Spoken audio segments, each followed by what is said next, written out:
Welcome to Southwest Desert, where adventure meets the arid beauty of the American Southwest.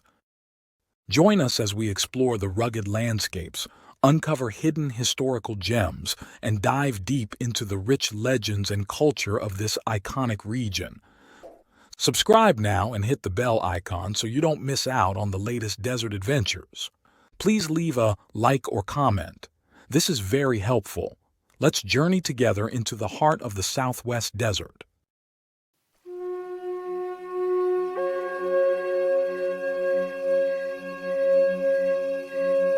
Picture this. You're driving through the American Southwest and see a historical marker for the Old Spanish Trail. You might think this was an ancient pathway carved by Spanish conquistadors, worn smooth by their horses as they explored the New World. You would be completely wrong. The truth behind the Old Spanish Trail is far darker and involves one of the most systematically ignored chapters in American history. A chapter written in the blood and tears of indigenous children torn from their families and sold into bondage. This isn't the romanticized story of exploration that history books tell. This is how economic greed, religious conversion, and colonial ambition created a highway of human suffering across the American West. Welcome to Southwest Desert. Today, we're uncovering the real story behind the Old Spanish Trail, a trail that wasn't really Spanish, wasn't really old, and served a purpose that will shock you. The name Old Spanish Trail is misleading. When Spanish colonial rule ended in the early 1800s, no European had completed a full traversal of this route. The Mexican Revolution had already reshaped the Southwest before this became a major thoroughfare. Ironically, significant portions were mapped by an American explorer from New York. The trail wasn't a single road either. Like most Western routes, it was a network of pathways that converged and diverged, resembling natural patterns that livestock follow to water. These routes were carved not by Spanish cavalry, but by wildlife migration patterns followed for centuries by indigenous peoples who understood the land long before any European arrived. To understand how this network became a conduit for human trafficking, we return to 1598, when Juan de Oñate established San Gabriel, the first Spanish settlement north of modern Mexico. Located where the Chama River meets the Rio Grande, 30 miles north of future Santa Fe, San Gabriel represented Spain's first serious colonization attempt in the Southwest. But San Gabriel was designed as an extraction economy hub. The Spanish brought their colonial model from the Caribbean, a system called encomienda, essentially crown-granted estates where colonists were supposed to Christianize and civilize indigenous inhabitants. In practice, encomienda was slavery with religious veneer. 40 miles upstream sat Taos Pueblo, already a thriving commercial center facilitating trade between Ute Indians and Plains tribes. The Spanish immediately recognized they could tap into these networks, but would transform them into something sinister. When San Gabriel failed, the Spanish regrouped. In 1610, Pedro de Peralta established Santa Fe in a better location. Santa Fe was destined to become the Southwest commercial center, but geography isolated it from major population centers. The Spanish needed their own economic network and valuable commodities to make it profitable. By 1630, the Spanish had established 25 missions throughout Pueblo territories, claiming 60,000 converts from 90 pueblos with 50 active priests.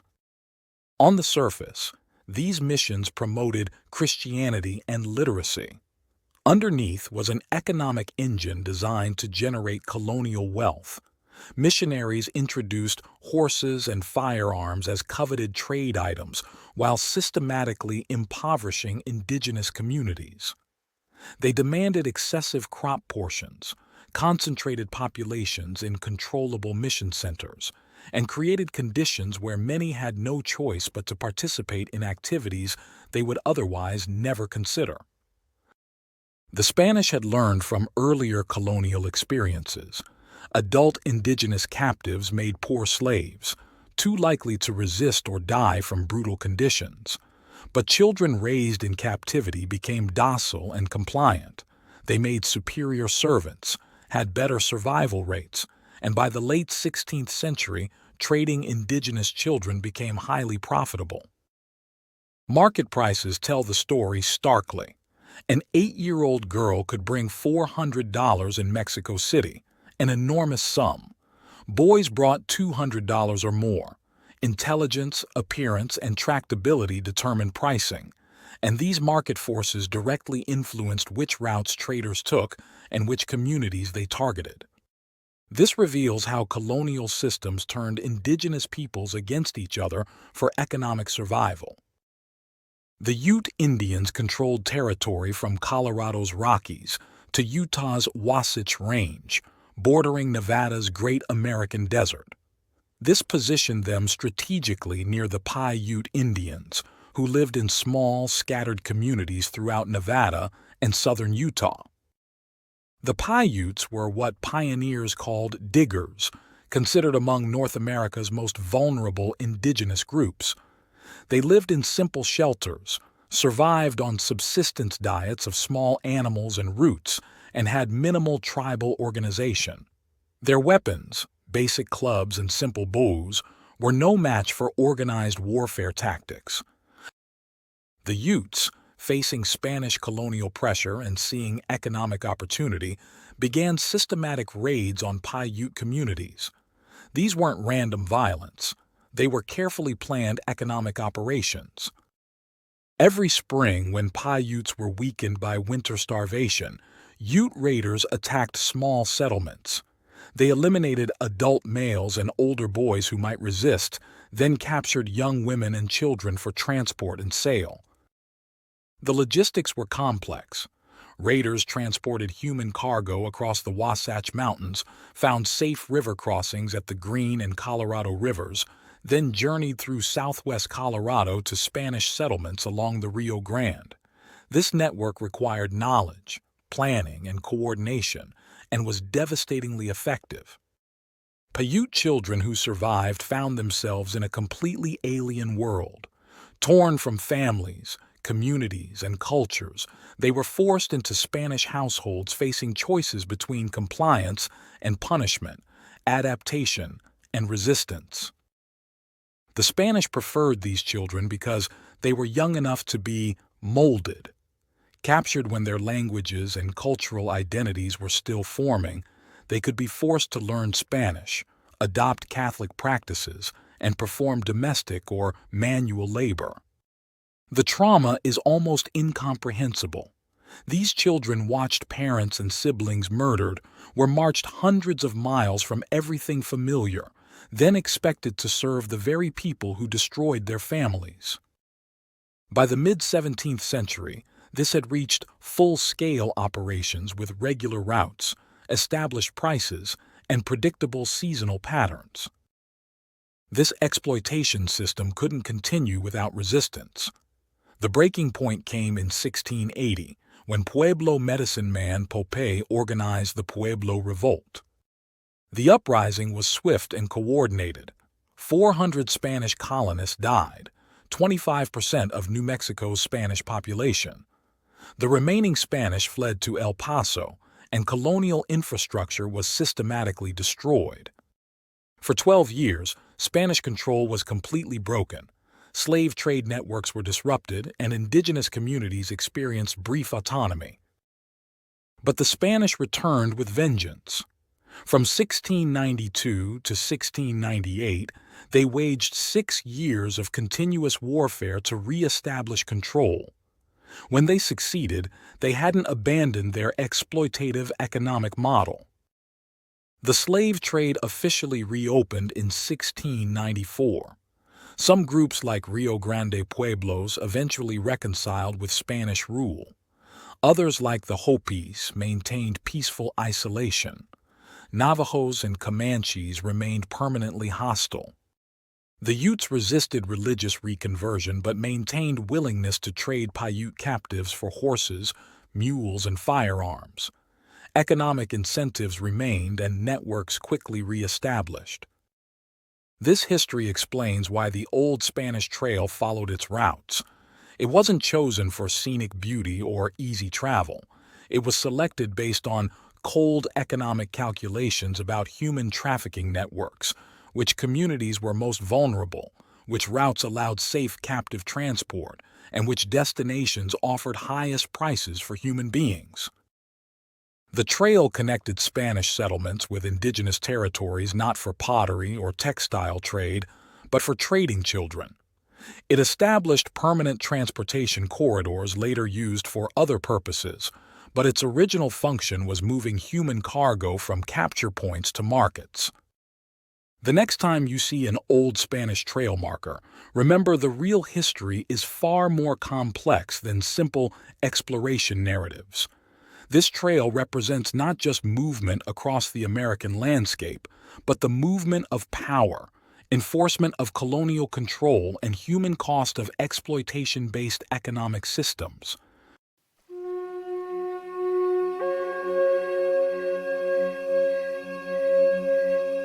Picture this.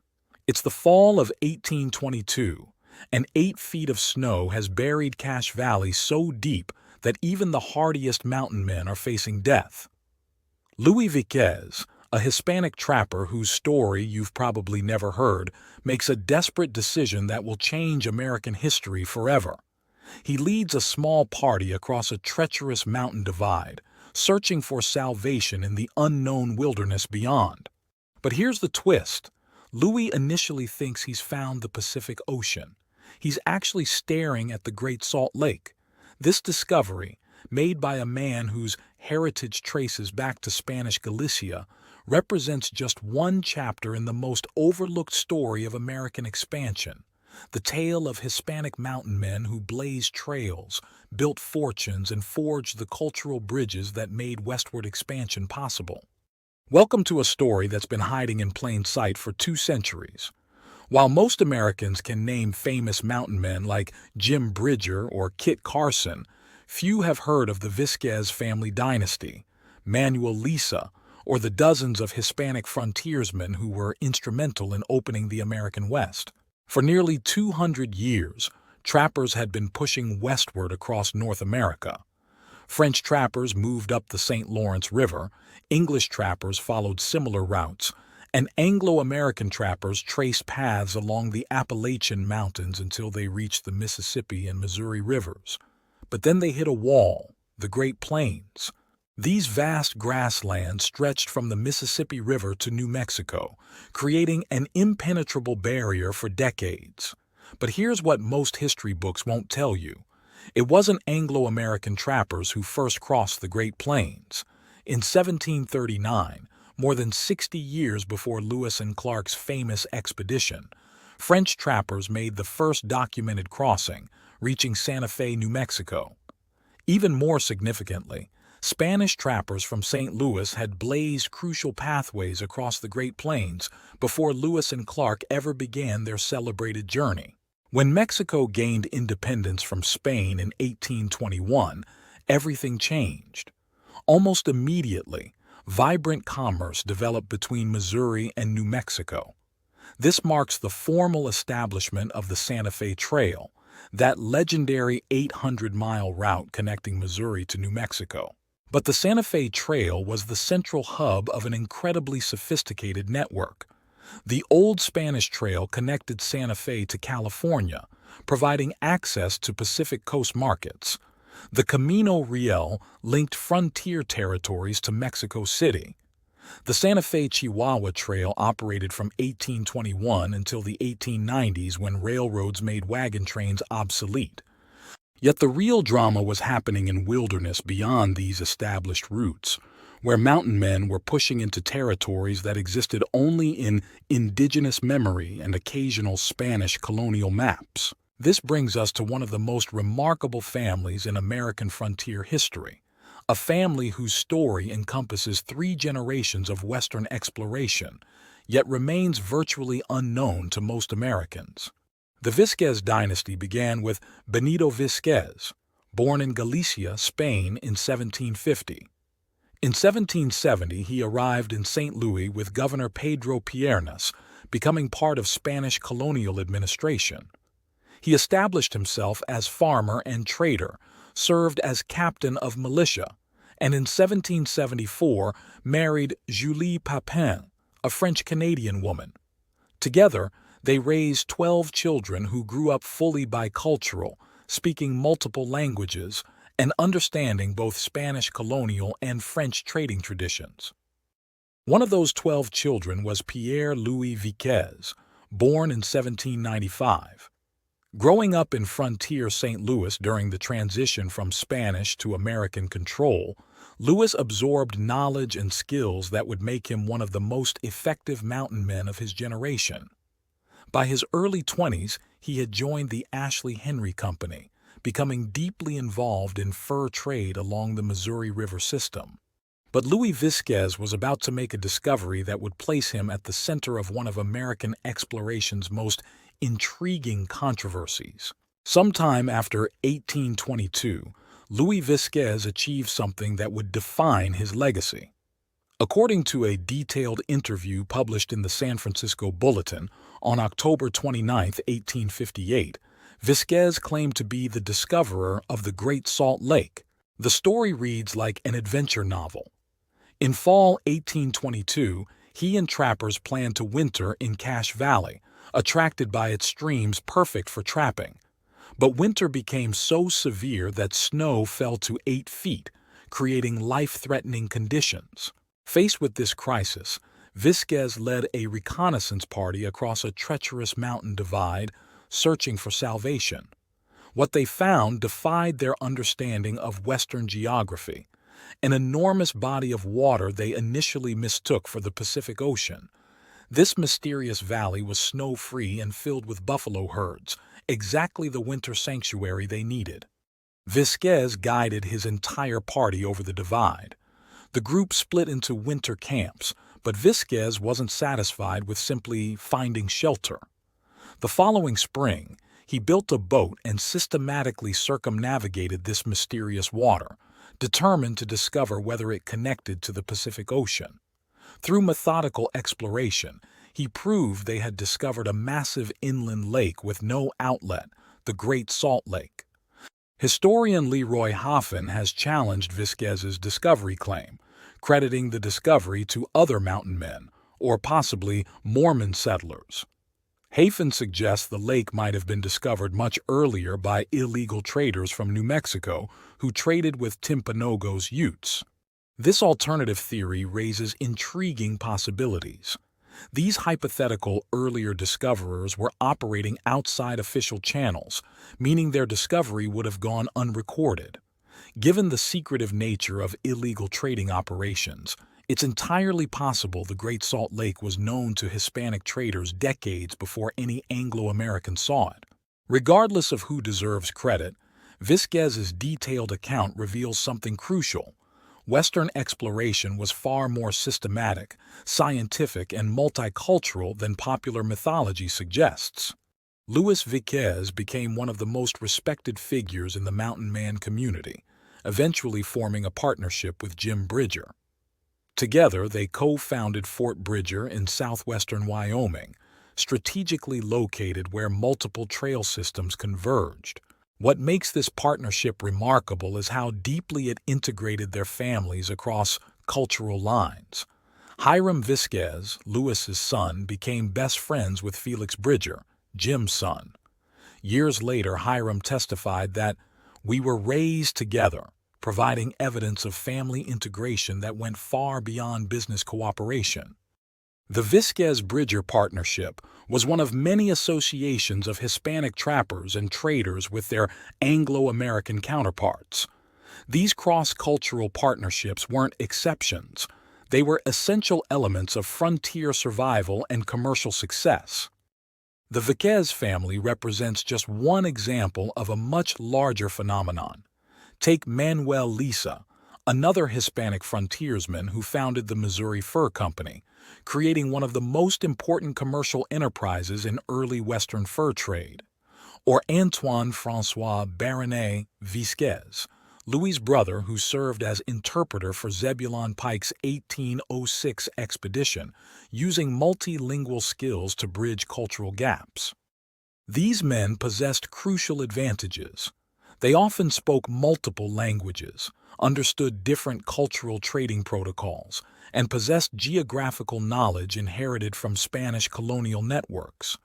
Hispanic trappers frequently served as cultural mediators, translating not just languages but entire systems of understanding between Anglo-American, Native American, and Mexican communities. The frontier demanded cooperation for survival, and commercial success depended on building bridges between different cultural groups. The mountain men who thrived weren't rugged individualists operating in isolation.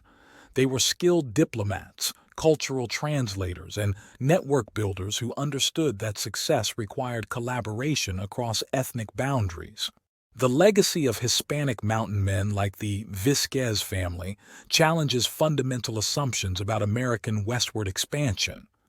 Their stories reveal that the winning of the West was never a simple tale of Anglo-American conquest over empty wilderness.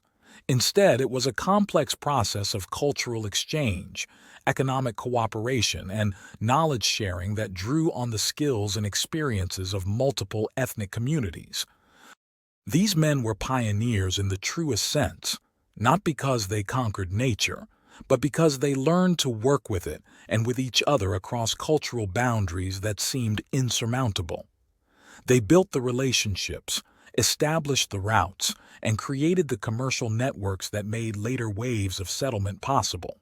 If you would like to contribute to my channel, join my Patreon community and discover my art print products on my website in the links provided in my description. Also, if you would like a particular image from my videos, give the timestamp for the image, and I will upload it to my website and Patreon. Thank you.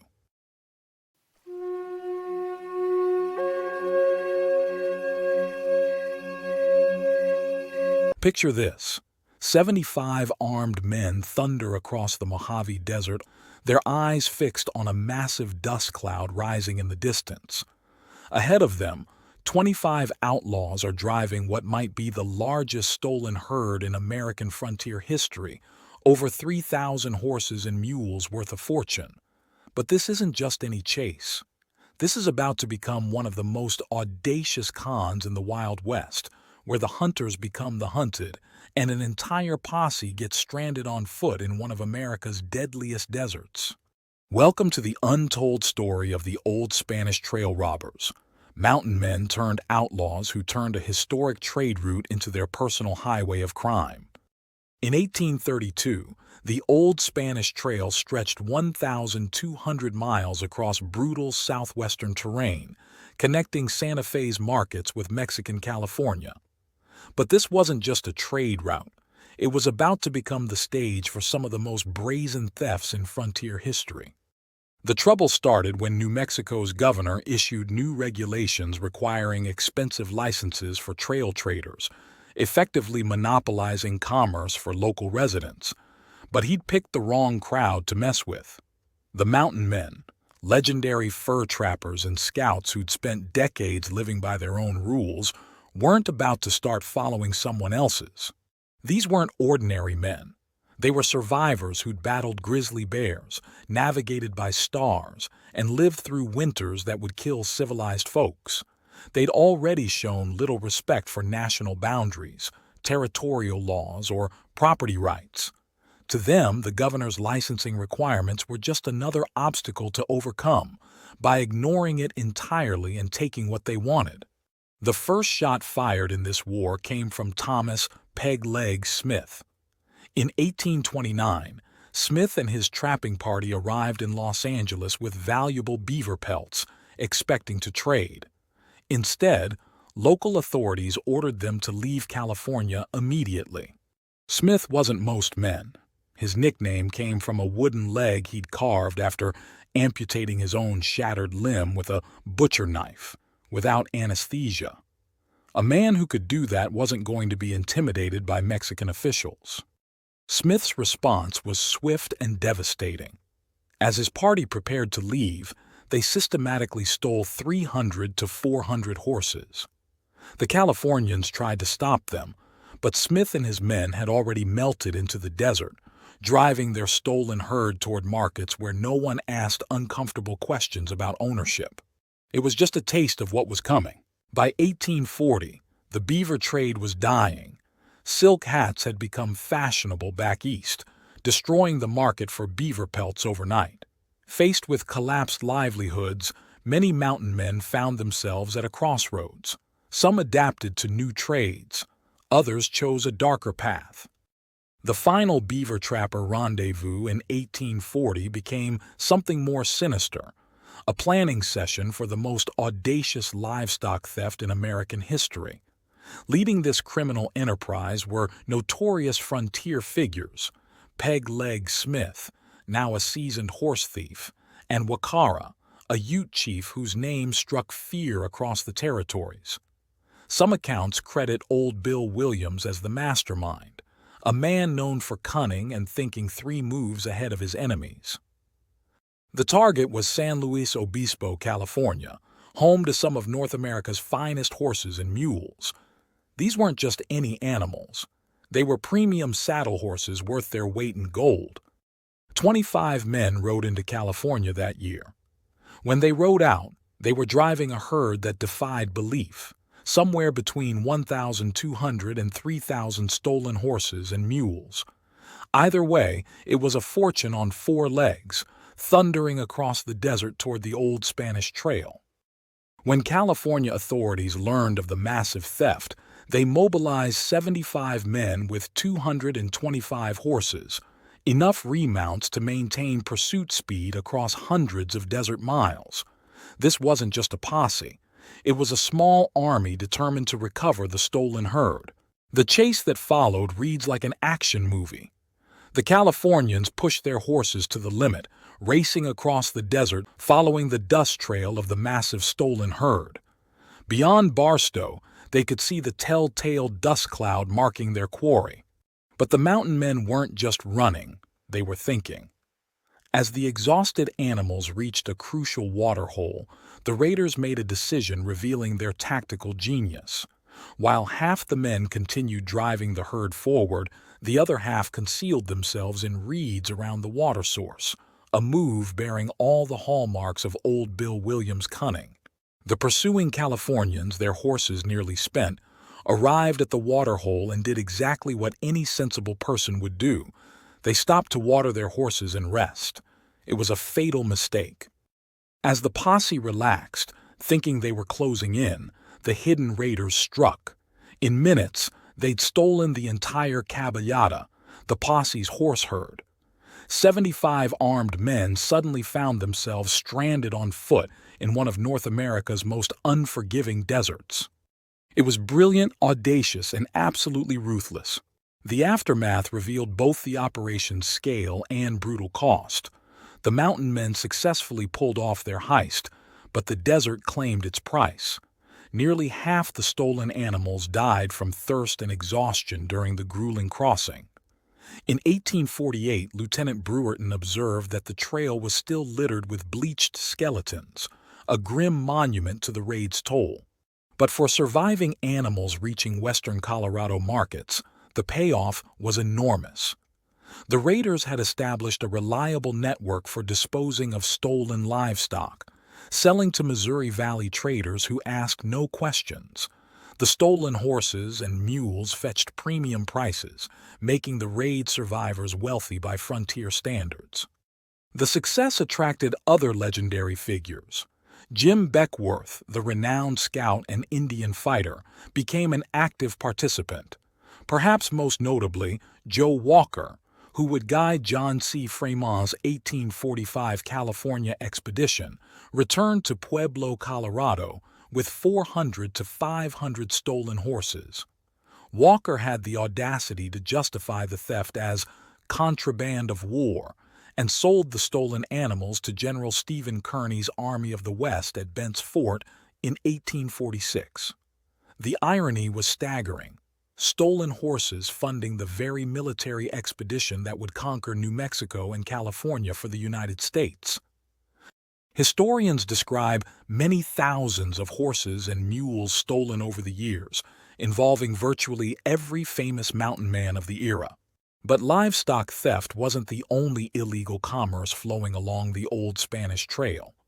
When the beaver market collapsed, some mountain men descended into an even darker trade, human slavery. The trail became a highway for trafficking Native American slaves. Dr. J. H. Lyman's 1841 report revealed the horrifying scope. Paiute Indians in western Utah became primary targets, captured by New Mexicans and neighboring tribes, then sold in Santa Fe markets. The pricing was coldly systematic. Children aged 10 to 15 brought $50 to $100 each, considered reasonable given what traders euphemistically called the preparation required to make them fit for market. Mountain men, once heroes of American expansion, found themselves participating in this human trafficking network, a fall from grace that stained their legends permanently. The Mexican War of 1846 to 1848 marked the beginning of the end for old Spanish trail robbers.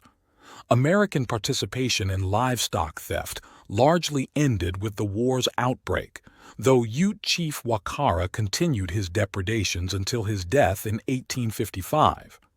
The final blow came in spring 1848, when the last major trading caravan encountered Kit Carson in the desert. Carson carried two pieces of news that would forever change the Southwest. First, official dispatches announcing that the U.S. military commander of California had imposed a 20% duty on all traders, effectively ending the profitable trade sustaining the trail for decades. But Carson's second piece of news was far more significant. A copy of the California Star newspaper dated April 1, 1848, carrying the first Eastern notification of the California gold discovery. The California gold rush diverted traffic from the old Spanish Trail almost overnight. The route was too long and rugged for 49er wagon trains racing to gold fields. Northern Argonauts followed the Oregon Trail, while southern gold seekers chose the Gila River route.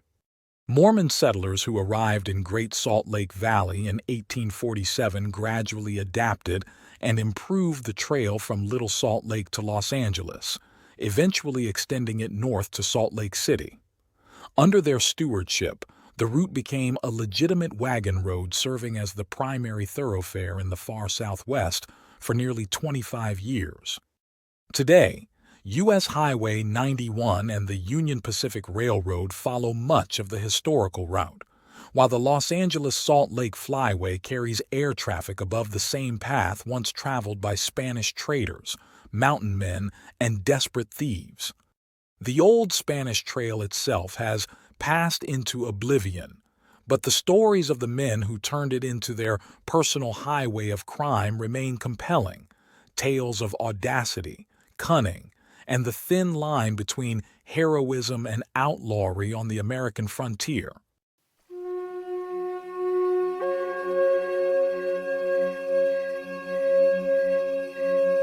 Picture this. It's September 1858, and America is about to witness something that will change the nation forever. A single stagecoach is racing through the pitch-black wilderness of Missouri, its wheels thundering across rocky terrain as four horses pull their precious cargo toward an impossible deadline. Inside that swaying, lurching coach sits a New York Herald correspondent named Waterman L. Ormsby, frantically trying to write by candlelight while being thrown around like a rag doll. He's documenting what would become one of the most audacious undertakings in American history, the very first overland mail delivery from the eastern United States to San Francisco. This isn't just a mail run. It's a race against time, nature, and skeptics who believe the whole enterprise is doomed to fail. Welcome to the story of America's first transcontinental mail service, a journey that would prove the frontier could be conquered, that communication could span a continent, and that the American spirit of enterprise knew no bounds. On September 16, 1858, at precisely 1 minute after 6 o'clock in the evening, history began to unfold at the tiny frontier town of Tipton, Missouri. This dusty settlement, barely a few months old and home to only a few hundred souls, had become the unlikely launching point for an expedition that would make or break the reputation of the Butterfield Overland Mail Company. The scene was almost anticlimactic for such a momentous occasion.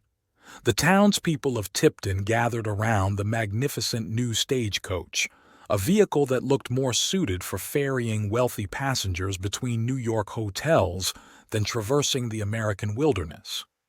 Yet there it stood, hitched to 6 powerful horses, while bags of mail were hastily transferred from the arriving railroad cars.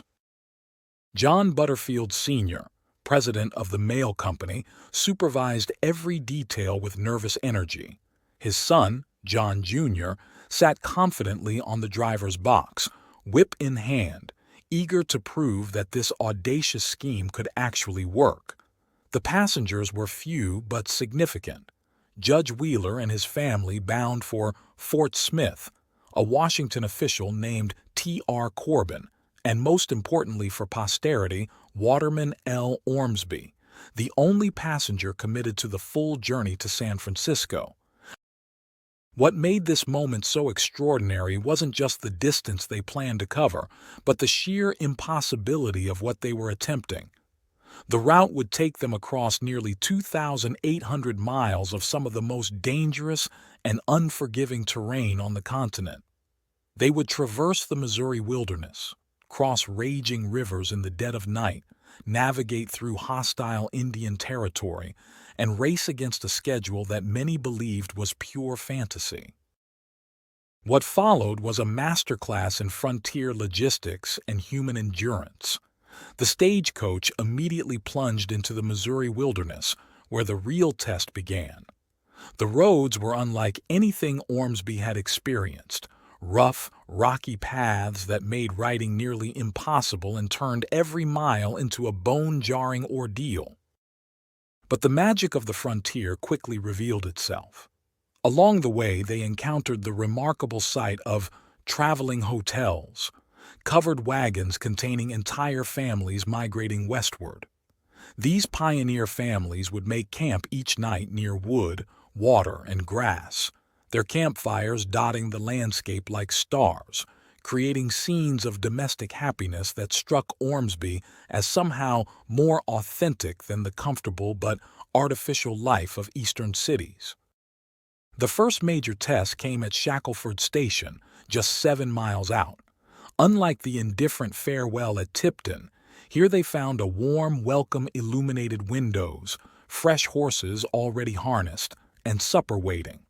The station master, Mr. Shackelford, even apologized that he couldn't fire a gun salute because his weapon wouldn't discharge.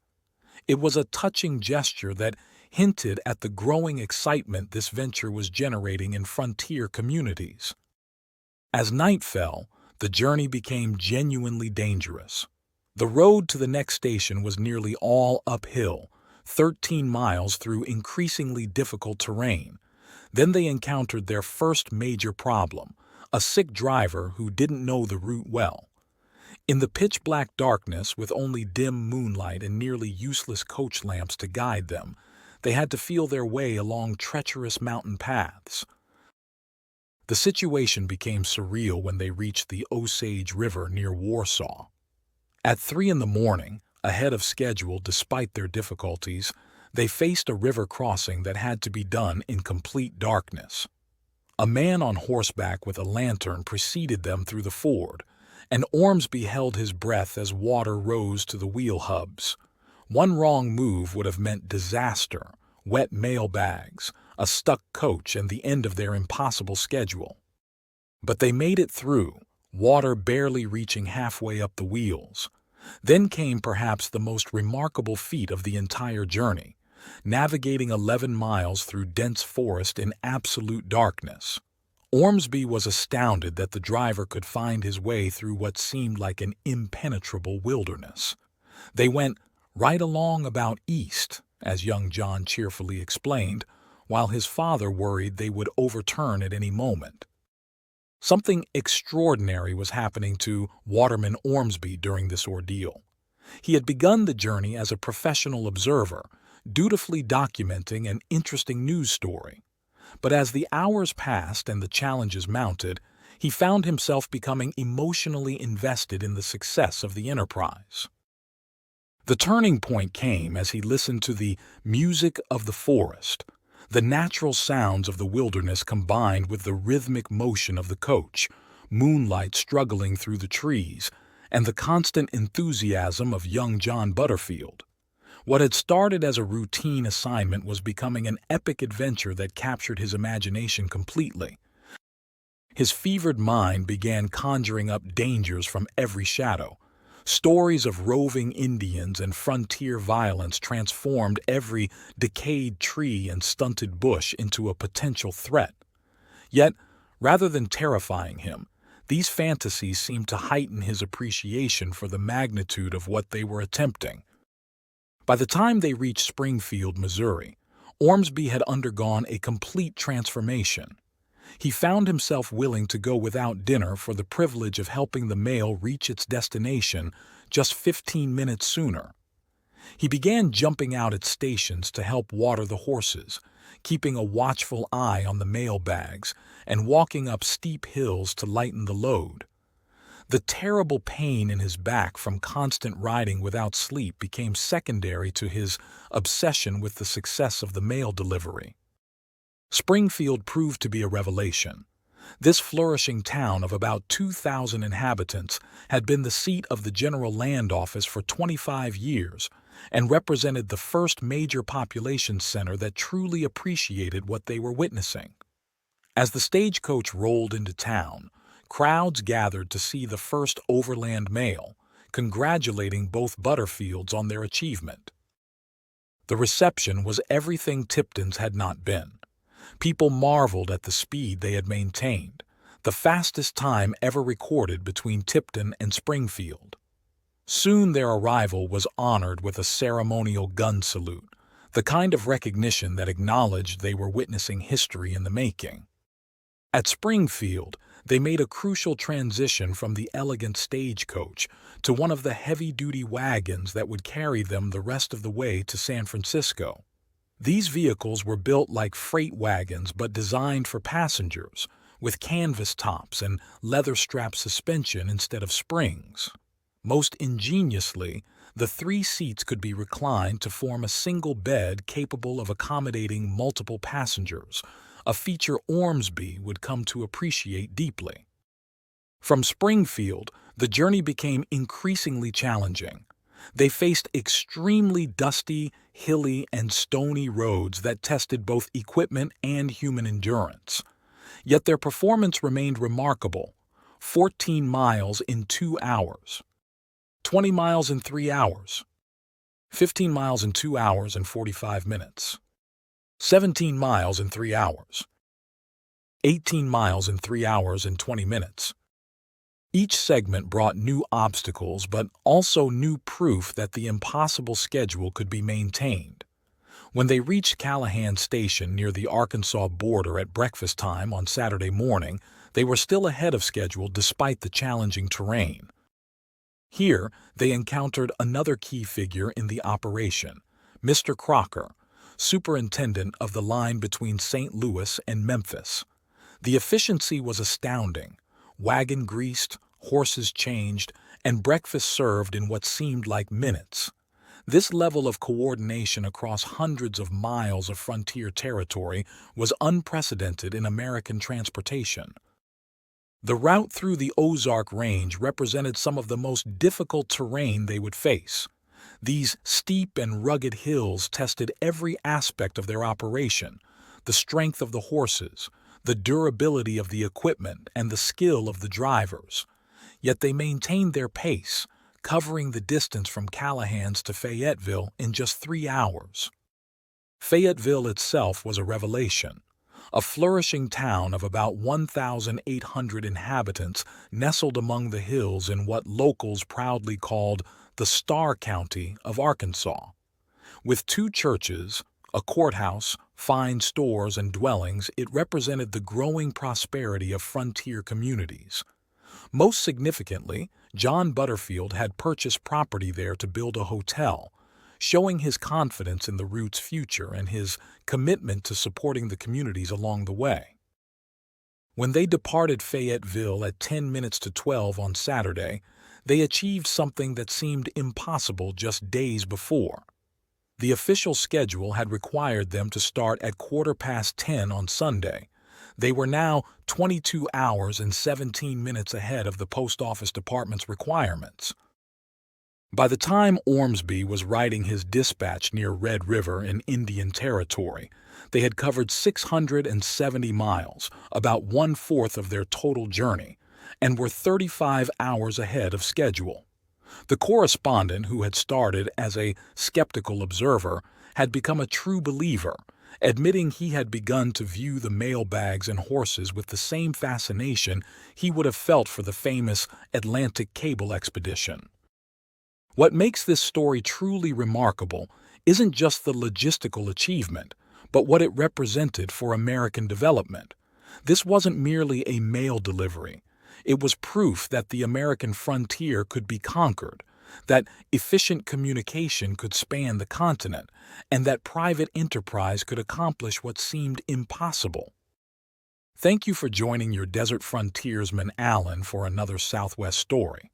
Check out my large catalog of Southwest videos and playlists on historical tales, legends, lost gold stories, and adult bedtime stories.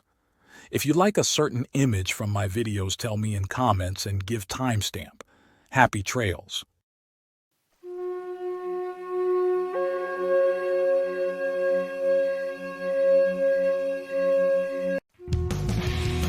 Thanks for watching. If you enjoyed this video, don't forget to like, comment, share, and subscribe for more great content. Hit the notification bell so you never miss an update. See you in the next video.